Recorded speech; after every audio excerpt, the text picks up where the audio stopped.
And I'm very happy to be here. I've always thought that freight needs to be in the conversation when you talk about transportation, because we cross all modes, and you'll see in my title that I'm freight and multimodal operations. So it's a key part of connecting all the modes and making sure that we have a freight flow that is fluid, connected, reliable, and safe. When we think about it in terms of the supply chain reaches us locally all the way to internationally. So I want you to keep that in mind as we continue to talk. And thank you very much again for inviting me to speak. So let's start off with talking about how we plan for freight and how it relates to pavement and concrete conditions and road surfaces.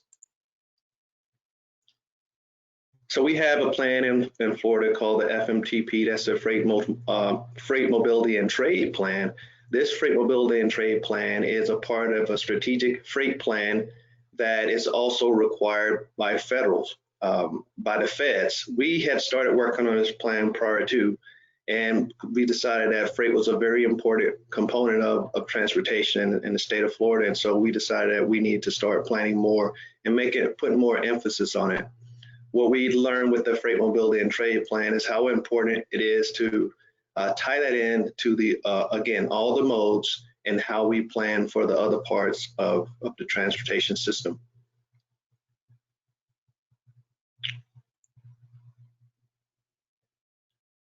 One key thing that we want to talk about was how freight moves Florida. You can see in the slide that we have a substantial amount of freight flows in, within, and out of Florida. This is very important given that Florida is the third most populous state in the United States, and how we are strategically placed is essential for our national and international trade. So while we plan, we break it down to three elements: the purpose, the characteristics, and cohesion. Overall, that what I've spoken about is how important freight is to transportation and freight mobility. But to go even a step further, it's very important for our economy. It supports our economy in the most critical way, given that, like Amy just said, given that even when we have national disasters, freight is still vital for the movement of the economy. So we want to make sure that we are planning ahead for resiliency as well as freight mobility. We are planning for future growth in the economy and ensuring that the supply chain stays connected.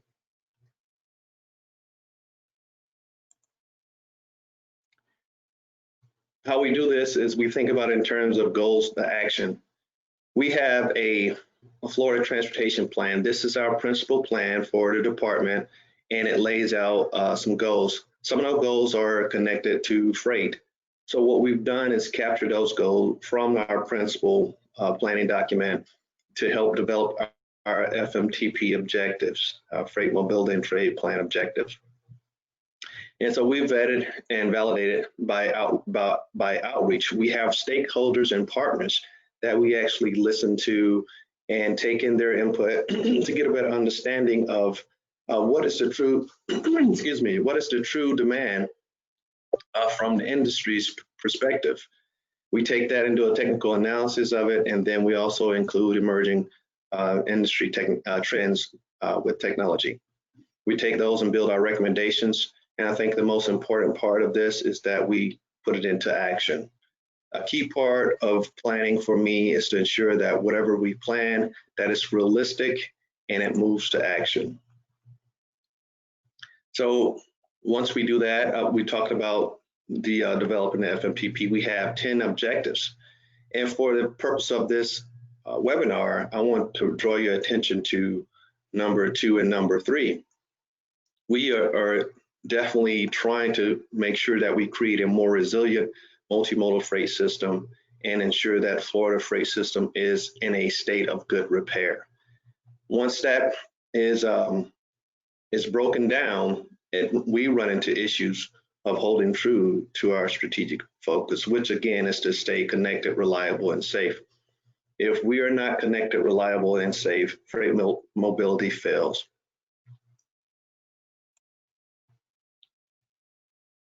So freight flows and Florida grows. What I want you to understand here is that, like I stated earlier, Florida population continue to grow.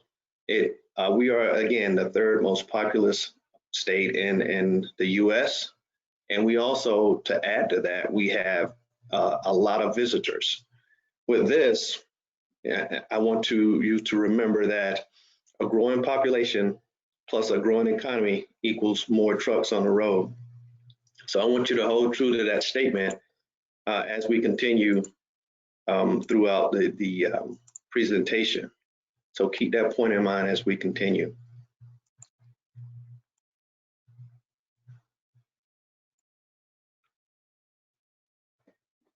To continue on talking about the economy, again, I talked about how vital it is for freight mobility and how it relates to the growth in the economy and sustainability in the economy. You can see in the stats here that Florida has a gross domestic product of $1 trillion, ranked 4th in the U.S. And if Florida was an independent country, it would rank 17th in the world.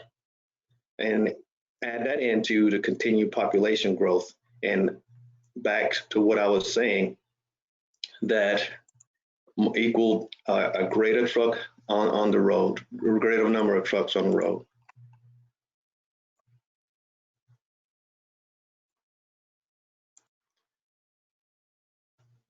So I want to talk about our top challenges.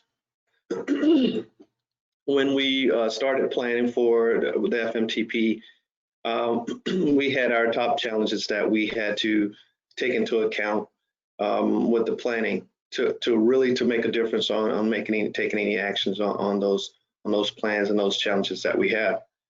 These 3 challenges we have: congestions and bottleneck, we have truck parking, and we have empty backhaul. All these equal to more stress on our roadway surfaces with less return on investment. And put it in a more simple term, more congestion creates reliability issue for truck mobility and freight mobility. It also creates more issues with safety. Another one is truck parking. We have a serious issue with trucks trying to find parking as they travel, and that creates a problem because they can only drive a certain amount of hours, and with the limited amount of hours that they have to drive, they need to have a parking space. And if there are no parking spaces, then they are looking for parking spaces, sometimes up to 30 minutes or more. They're looking for parking spaces. That equals to more time on the road, which puts more stress on our surfaces and more congestion. Another one is empty backhaul. With our empty backhaul, given that Florida is a consumption state, we have a lot of trucks coming in that are full, and some are leaving out empty. So we're again back to less return on investment. There is no cash value or cash gain or revenue gain for empty trucks riding on our roadways. So we're looking into those to make sure that we can get some sense of return on investment.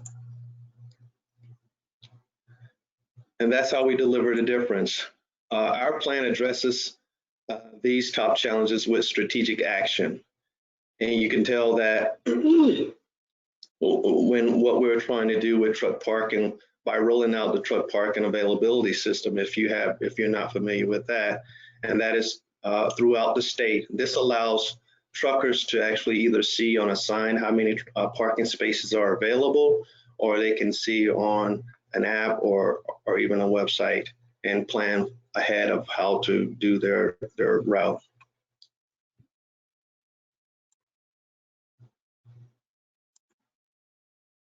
So let's talk about connected autonomous vehicles and the impact it has with freight mobility. I'd first like to talk about the Trax. If you're not familiar with this, Trax is right off of I-4 between Tampa and Orlando. It's a state-of-the-art facility that been developed by us through our turnpike. It is dedicated to research, development, and testing of emerging transportation technology in a safe and controlled environment. And I want to stress that there are some concerns about CAV and the general population. So this here is a way that we can do the testing and address those concerns. It is critical for freight because given that freight vehicles are larger, trucks are larger, and being able to have to test it in a controlled environment is actually better for the industry. Here are some of the CAV projects, and if you want to take a look at these closer, you can go look at the website, type in FDOT CAV project initiatives, and you'll be able to get more details on each one of these projects. So here's a list of them that are happening throughout the state, and the map shows where they are. And just real briefly, I'll talk about one that is near to me. Is the freight signal priority, and it uses connected vehicle data to reduce the stops and delays. So for example, if a truck is coming from the port and heading to a hub, it could do a signal priority for that route throughout that route. So there are, again, less stops and less delays, which improves freight mobility and reliability. So that is a way that we are using CAV and CAV technology to improve freight mobility.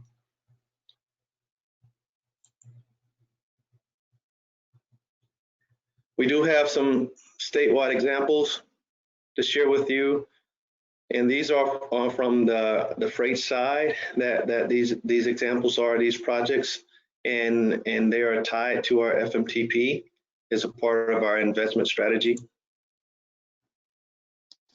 In our District 1, which is mostly the center south of our state, they have completed a study for concrete candidates, and they even went further to narrow down that study to a smaller number of routes and corridors. And you can see there's a list of what they came up with. They did a phase 2 that is underway right now for near locations for major industry development, and why that is important. They want to ensure that the freight network, again, is in a state of good repair, as we have the existing hubs that are on this network and those for attracting future industry to build on this network.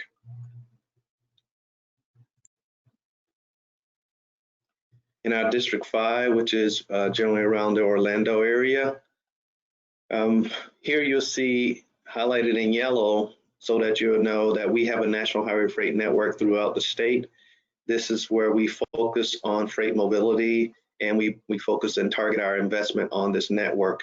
So we do have in District 5 a lot of projects that are focused on concrete pavement projects on our network.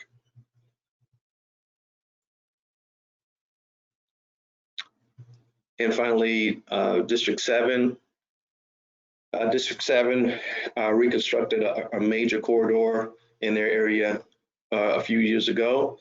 And what this did was allow for, again, resiliency and state of good repair for a major corridor for them.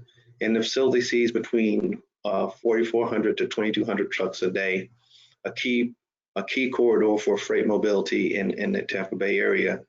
And I think it's more critical that it connects directly to the Port of Tampa Bay.